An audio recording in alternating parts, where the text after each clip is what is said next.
बहुत समय पहले की बात है। एक धनी किसान था, लेकिन वह अपने जीवन के समस्याओं से बहुत परेशान था। बड़ी आशा लेकर वह एक दिन गौतम बुद्ध के पास पहुंचा। उसने गौतम बुद्ध को प्रणाम किया और उनसे आशीर्वाद मांगा। गौतम बुद्ध ने भी हाथ उठाते हुए उसे आशीर्वाद दिया। फिर वह किसान कहने लगा, हे पूजनीय ऋषि, मैं एक बड़ी समस्या में हूँ और केवल आप ही मेरी मदद कर सकते हैं। बुद्ध चुपचाप उसकी बातें सुनने लगे और वह किसान अपनी समस्या सुनाने लगा। उसने कहा, मेरा एक बेकार बेटा है जो उसे परेशान करता रहता है। उसकी बात नहीं मानता है, उसे पर्याप्त सम्मान नहीं देता है।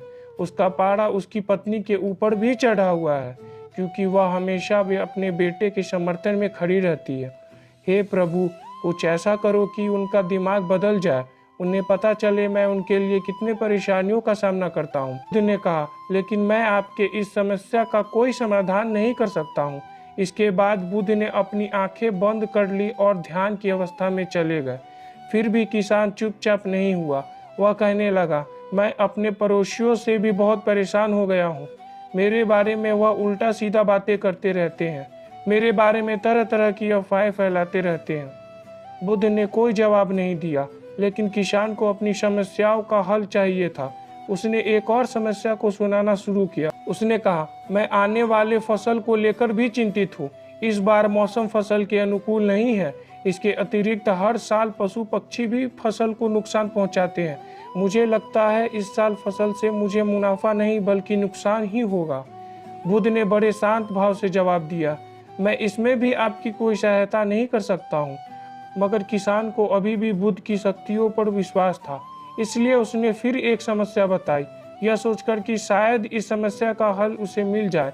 किसान ने कहा, मैंने बहुत से लोगों को उधार दे रखा है, लेकिन देनेदारों से मुझे पैसा वसूलने में बहुत कठिनाई हो रही है। इसके साथ ही मेरे ऊपर भी कई लोगों के उधार हैं। मुझे समझ नहीं आ रहा है मैं इस समस्या से कैसे बाहर निकलूं।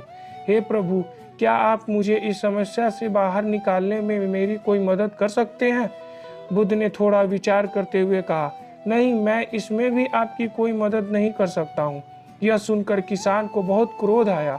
वह ऊंचे आवाज में बोला, फिर आप किस बात के लिए अच्छे हो? लोग कहते हैं आप बहुत ज्ञानी हो, लेकिन अभी तक आपने मेरे किसी भी समस्या को दूर करने का उपाय नहीं बताया। क्या सच में आप कुछ नहीं कर सकते हो? मैं अपने जीवन से थक गया हूँ।